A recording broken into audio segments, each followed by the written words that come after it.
The two lads, Lee and Jake, have been in the British pub, let's put it like that, which is the only place really where they can talk to people and gain any information. The sport in favour this summer was arson. Some found it very humorous to exploit the disaster of a country consumed by forest fires as Portugal had been. The lack of rain over a number of years made it so easy to set the countryside alight. Some fires had been blazing 3, almost 4 months since May.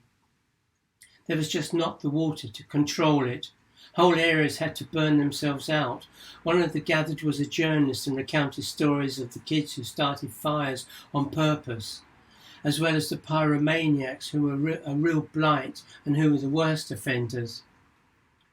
Jake had not heard that word before, and it took him a while and a bit of explanation from Lee, who wasn't entirely sure himself, to understand what it meant. He was confused because there seemed to be a link between these pyromaniacs and the firemen.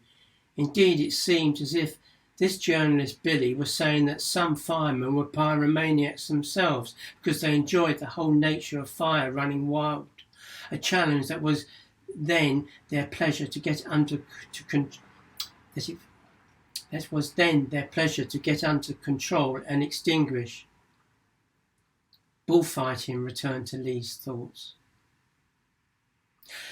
Neither Lee nor Jake had a grasp of the geography of Portugal, but they understood it was to the north of Lisbon, a bit like saying the north of England was ablaze. They could grasp that. Lee wondered if there were big rivers up there that they could draw water from, or had they run dry. The Tagus here in Lisbon was full, though it was the estuary where the river and the sea met, so it was hardly the point. But he did wonder what it must be like upstream at its source. Someone said that was in Spain, a long way back then, he supposed, as he didn't think Spain was that close. Lee still meant to venture to the other side, to see what the fish were like there. Someone else had been that day. They had seen a shoal of fish right beside the restaurant along the narrow quay, the Cais de Gingel, though those fishermen were a good 30 metres away. It was as if the shoal was taking shelter before the restaurant, playing catch me with the fishermen. He wondered if anyone ever swam the river. Perhaps there was some form of competition each year to do so.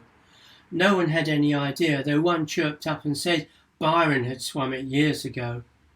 Lee didn't know who Byron was, but he sounded as if he was British, perhaps a former colleague of theirs. He had the impression that the Portuguese weren't exactly big swimmers. Football seemed to be the only real sport they'd heard talked about.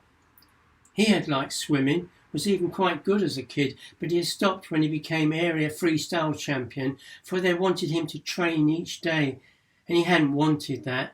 He just liked doing it for fun.